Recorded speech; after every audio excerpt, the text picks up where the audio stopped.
C'est particulièrement beau aujourd'hui. C'est dû à quoi? Ce sont les vacances. Yeah. Je ne sais pas. La bière. Mais vous avez vu le gars qui a répondu au récap la dernière fois. Okay. Celui qui a Celui dit qui a- on se prend pour qui lui On n'a pas le droit de.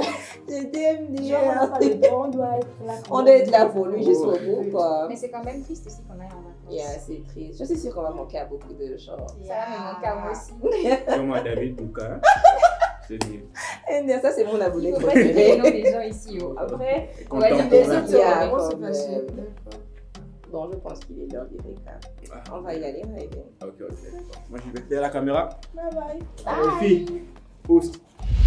Salut tout le monde, bienvenue dans Elam Récap, le dernier de la saison avant les vacances. Une chose est certaine, vous allez me manquer, mais comme je l'ai dit la semaine dernière, il y aura un suivi de l'info et des quiz sur notre page Instagram. C'est le moment de vous abonner. Cette semaine, nous parlerons d'homosexualité au Gabon. Une histoire de fiançailles entre deux lesbiennes emprisonnées puis relaxées.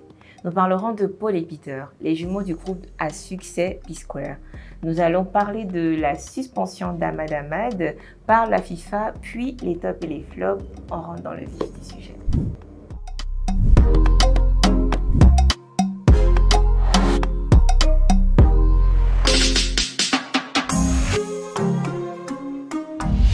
Le 7 novembre dernier, des photos envahissent la toile gabonaise. Ces photos présentent deux femmes qui auraient célébré leur fiançailles à Makokou dans l'est du Gabon.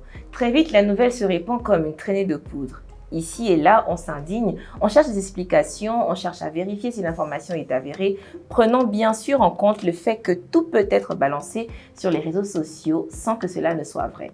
Puis la nouvelle est confirmée par le voisinage qui affirme que Cathy et Patricia, ce sont leurs prénoms de jeunes dames, assistées de leurs parents, avaient décidé de célébrer leurs fiançailles. Il en ressort que la somme symbolique souvent versée dans ce genre de circonstances était pour un montant de 300 000 francs. Colère et indignation du côté de la population car pour elle, de tels comportements sont en contradiction avec les us et coutumes gabonaises. Dans cette lancée, le couple a été arrêté pour outrage public aux bonnes mœurs. Au pays de la dépénalisation de l'homosexualité, cette interpellation a été mal vécue par l'entourage des jeunes dames. Elles avaient été condamnées à 90 jours de prison, dont 80 avec sursis, par le tribunal de Makokou. Ayant passé 10 jours dans les geôles de la prison de cette localité, c'est tout logiquement qu'elles ont été libérées le 21 novembre dernier. Après, on est tenté de se demander ce qui a poussé les deux dames et leurs familles à célébrer une telle union, d'autant que le Gabon n'en reconnaît pas le mariage pour tous. Certes, le pays a dépénalisé l'homosexualité, mais cette dépénalisation n'autorise pas aux couples homosexuels de convoler en juste noces. Avec la dépénalisation, on ne peut juste plus condamner quelqu'un au simple motif qu'il soit homosexuel, rien de plus. Enfin, tout ça est très compliqué. Ce n'est pas mon domaine et j'aimerais bien que les juristes de cette page nous expliquent. Si vous êtes un fan de musique et de musique nigériane en particulier, vous connaissez forcément les P-Square, un duo magique composé de Paul et Peter Okoye. Les jumeaux nous ont fait danser avec notamment Doumi,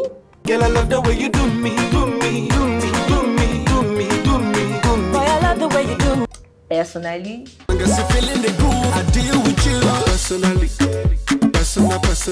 Alingo. En 2016, une rumeur d'une dispute entre les deux et d'une potentielle séparation prend forme.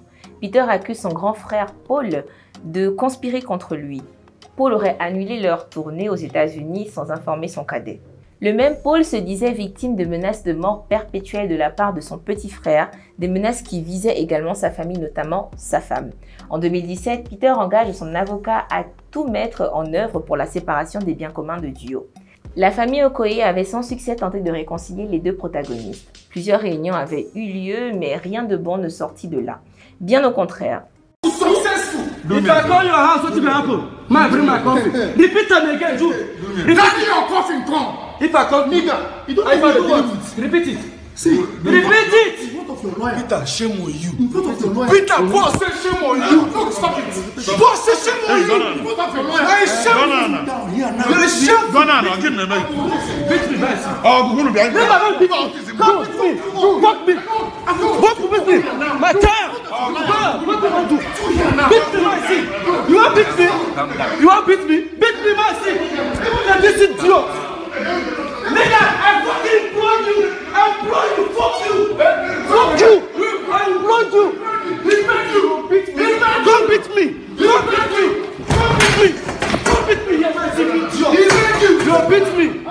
Au final, Peter décide de déménager, lui et toute sa famille. Ah oui, les frères jumeaux vivaient en effet dans la même maison avec leurs épouses respectives.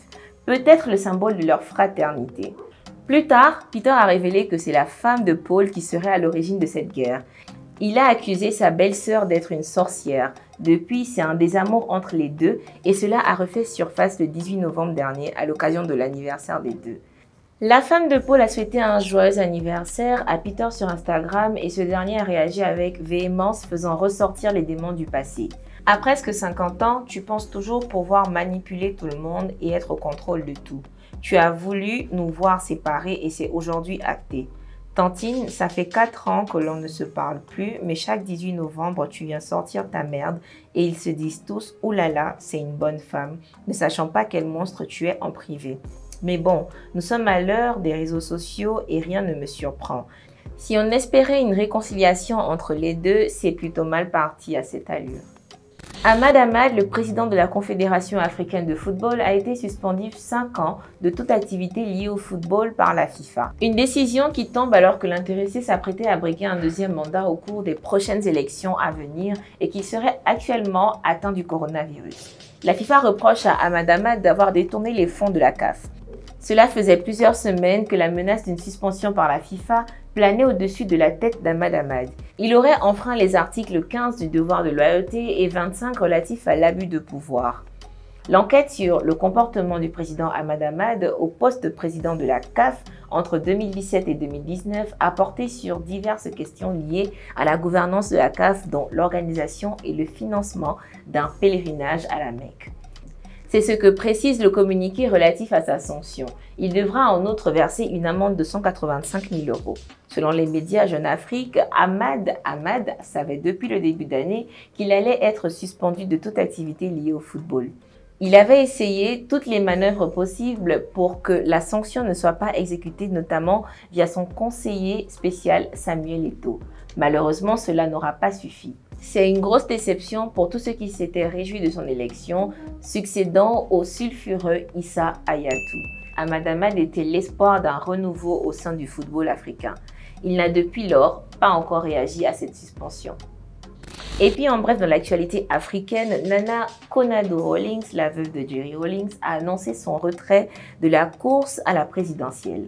La septuagénaire avait été investie depuis septembre candidate de son parti pour les élections du 7 décembre prochain. Nous apprenions également cette semaine le décès de Sidi Diallo, le président de la Fédération ivoirienne de football à 61 ans des suites du coronavirus. Que la terre lui soit légère.